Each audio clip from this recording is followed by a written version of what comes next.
So Amy Tenderich, welcome to our show. Welcome to Diabetes Health TV. Thank you. Yeah. Nice to be here. It's great to have you on the show.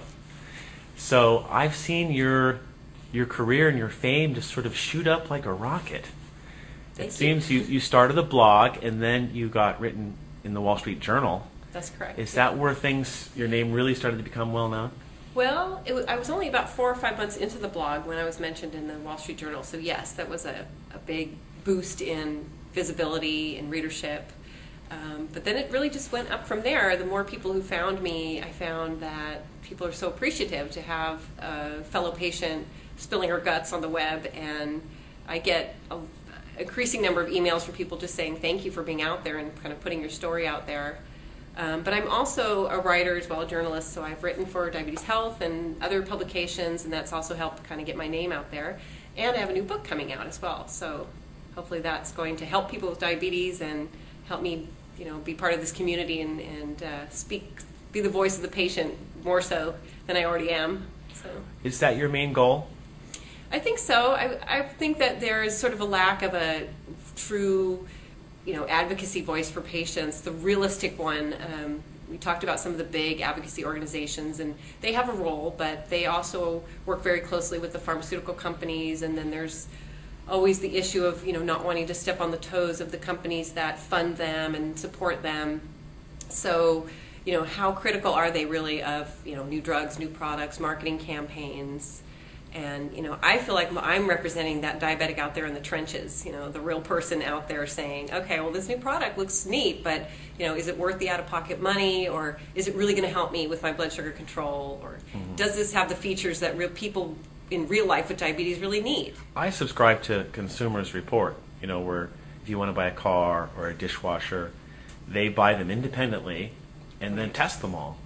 And I don't think there is any organization doing that for diabetes products. Do you know of? I don't think so. I know you guys do, buyer's guides on various things, but it would be nice to have a test laboratory. But of course, again, you don't want a bunch of engineers testing this stuff. You want real people with diabetes.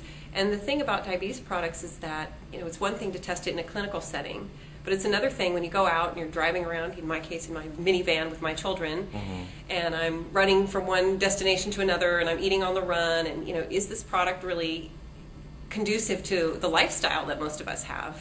I think that the testing of these products in some cases would have to be more like a field study, get some diabetics together who have in different walks of life and let them take this product out into their real world and see what they like and don't like about it.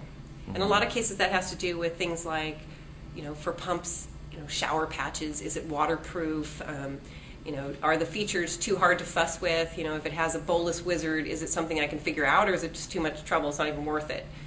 Those kind of things. I mean, there's a real practical level of trying to have a life and control your diabetes at the same time.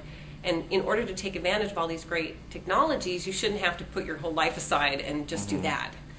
So, it's wonderful that more and more things are coming out that are really user-friendly and that hopefully have been, really requested by the actual people with diabetes, not just being pushed by engineers. So, do you do anything to market your blog? Well, there's obviously a whole community now online, so there are, I think I was about number 5 person who had a diabetes blog, and now there are hundreds.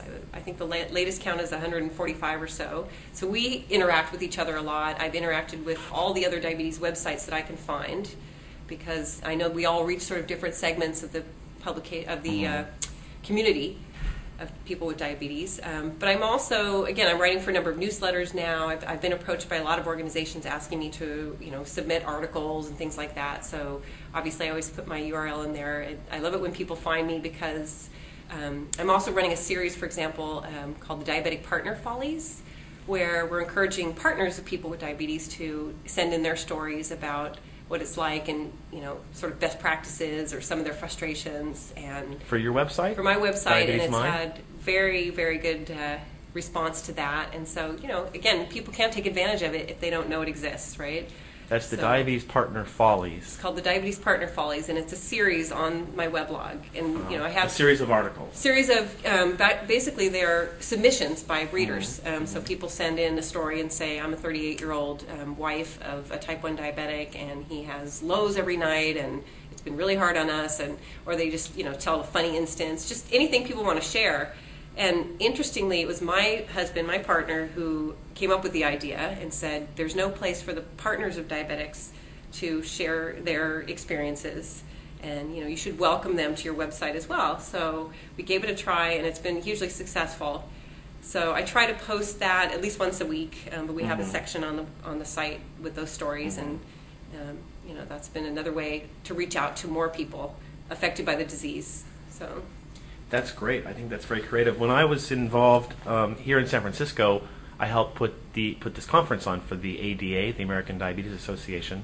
And one section we had breakout groups in circles of 8 at a table, and it was for spouses and partners, and we passed out these questions that people would ask each other, and it was wonderful. People wanted to talk about the challenges that they face having a partner with diabetes, and what do I do when he won't listen to me, and it was a lot of emotions came up. It was very powerful. I actually just got through putting together a column, which is a sort of where I'm reflecting on this series, because I write for DLife as well, and just talking about, my husband, being very upbeat, thought that this was going to be a place for people to share kind of best practices, here's what you should do. But really it's turned into this great emotional catharsis. These stories of people saying, I love this person so much and I want to be helpful, but where do I stop? Am I intervening? Am I showing that I don't trust them if I try to get involved in their carb counting and their eating habits?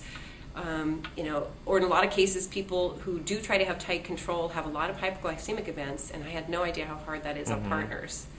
So it's when you have diabetes, you're living with it, but so are your loved ones, and I think that's what really came across. It was like, wow, all the things they have to go through, and they're constantly asking themselves, at what point should they intervene, especially if they think their loved one's health is at risk.